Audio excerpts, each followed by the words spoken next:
This is not a Lego set. It's a little bit too big for that. It's my own creation or recreation of a scene from Empire Strikes Back, which is Star Wars. I don't know why you wouldn't know that if you're here, but this is the Hoth battle, and I rebuilt the Hoth hangar and some trenches in the front, and now I want to show it off to you. I built this sort of in a diorama form many years ago. I think probably about 6 years ago at this point, and miraculously it has stayed intact since then in a basement full of Nerf wars and sports and craziness going on. I've had to make a few repairs here and there, but it's here, it's still standing today. Hey guys, it's Joe. Sorry to interrupt. I wanted to remind you that I'm doing giveaways for every single subscriber milestone. Now, we've already beat 100 subscribers, so thank you for your support on that. But we've got another one coming up, and that's 500 subscribers. So make sure that you subscribe, hit this like button, and comment what your favorite Lego genre is down below. If you do all of these things, you will be automatically entered into my 500 subscriber Lego set giveaway. So stay tuned for that, and thanks for watching. Let's get back to the video. I'm going to give you the overall specs of it, piece count and everything, but keep in mind, this is sort of a ballpark thing. I'm not exactly sure how many pieces are in it, but I weighed it and it's about 13 pounds. So if you multiply that by 300 pieces per pound, you get around, well, you get 3,900 pieces. Let's just call it an even 4,000 because that seems a little bit low to me. That said, a lot of the pieces used in here are larger or medium scale pieces, so you don't have a lot of tiny details that you might find in a traditional Lego set that really bump up that piece count. Obviously, the biggest eye catch on this entire thing is the huge cliffside covered in snow and the hangar here with the icicles attached, falling down or building. I don't know what to call it. I don't know, they're hanging down from the ceiling. This build was the first time that I ever actually went on Bricklink and bought pieces for a specific creation, and that's why you see hundreds of these little 1x3 slopes. I used a mix of 1x3 slopes and 1x2 slopes and some cheese slopes, just kind of making the whole exterior seem a little bit more natural, a little bit more random.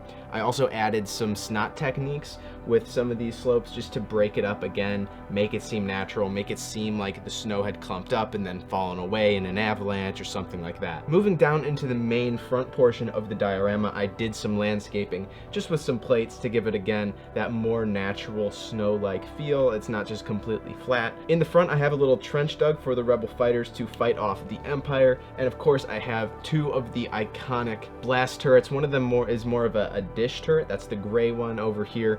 It's on the left side, and on the right side we have this I think it's a rapid fire turret. I don't know. I'm not enough of a Star Wars nerd to know the exact names of it, but I'm envious of those who do. All the same, those are the two little mini builds that I added onto the front to kind of complete the design. The dish turret is firing across the diorama and taking out some snow troopers on the other side, but he's got to watch out because we got a snow trooper with a rocket launcher ready to demolish it, and that is that won't end well for the rebel trooper manning it. Leading the charge out of the rebel hangar, we've got Princess Leia and a bunch of other rebel snow troopers, including this one perched on top to get some sniper shots off at the snow troopers.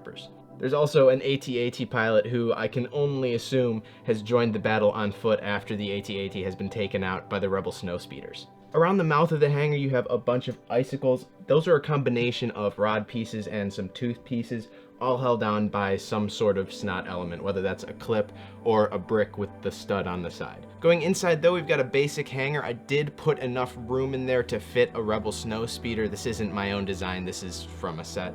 To guide that snowspeeder in, you have some landing lights and a little cart to help them load. This, I think, was from the Poe Dameron's X-Wing fighter set. I didn't build this myself. So there's not a whole lot going on in the hangar because it's a hangar. It's meant to be a bunch of open space, and I really wanted to make sure that we could fit that snowspeeder in there.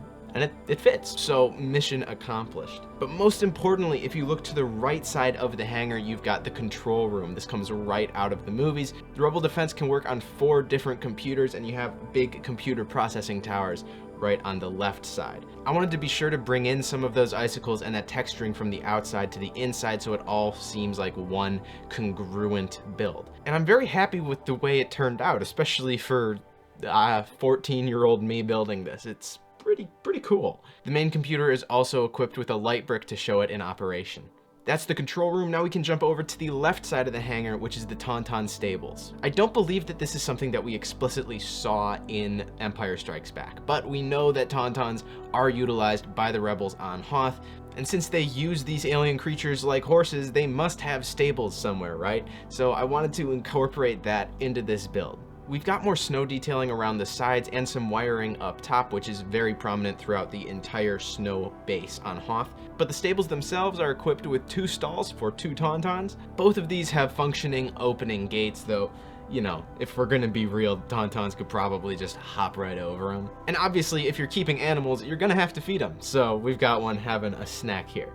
And with that, we've concluded the tour of my own creation, the Hoth Rebel Base. If you're interested in seeing more awesome creations like this, I do have a few more Star Wars my own creations, so make sure to hit that subscribe button and stay tuned for those. One of those was actually featured on lego.com, so you're gonna wanna stick around for that. Don't forget to like the video, it helps me out a lot on my journey to 1,000 subscribers. And until next time, guys, my name's Joe. Have fun building.